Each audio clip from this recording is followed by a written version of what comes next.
Sri Guru Charitra, Chapter 30 The Death of a Young Brahmin Husband.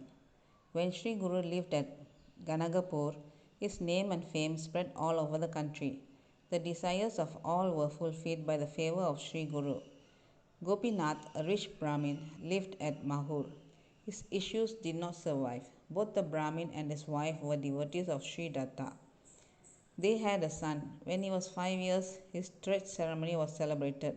When he became 12 years old, his marriage was celebrated. When he was 16 years, the couple looked very charming. Both loved each other intensely. Unfortunately, the youth fell ill. Many medicines were given. His wife served him devotedly. He could not take full meals, so she did not take meals. After 3 years, he developed consumption. His body emitted foul odor.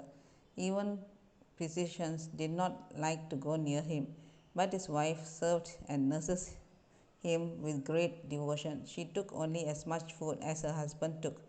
The medicines given to him were also taken by her. She gave up rich garments and lived a very simple life. The parents of the couple were rich. They were pained to see the sufferings of their son and daughter-in-law. Jap, wrath, charity, sacrifices, feeding of the Brahmins and the poor had been done, but all was futile. All were passing days in grief, relying on the Almighty God. The youth tried to console his parents and wife in many ways. The wife requested her father and mother-in-law to send them to some good holy place. She said, "My husband and I will recoup his health there." Sri Guru Narasimha Saraswati lives at Ganagapur. His name and fame have spread all over the country, hence send us to him. The parents managed for their journey to Ganagapur and bade them goodbye with heavy hearts. On the way, the youth had tridosh, and when they reached Ganagapur, the youth died. The wife wept bitterly. She dashed her head on the ground. The local persons tried to console her, but it was in vain. She exclaimed, "I brought you away from your parents and have been the cause of your death. I have committed a great sin.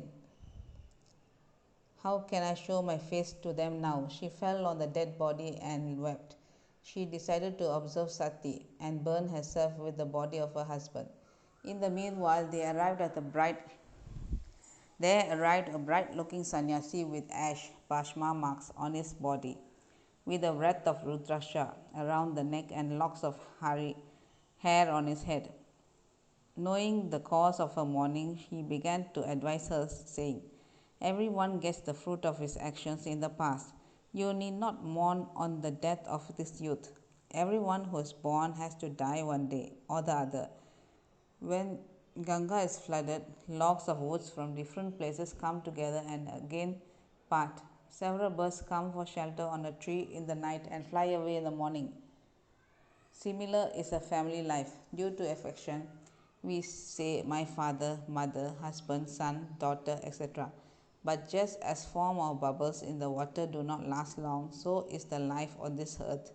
Life is like a dream, so do not mourn."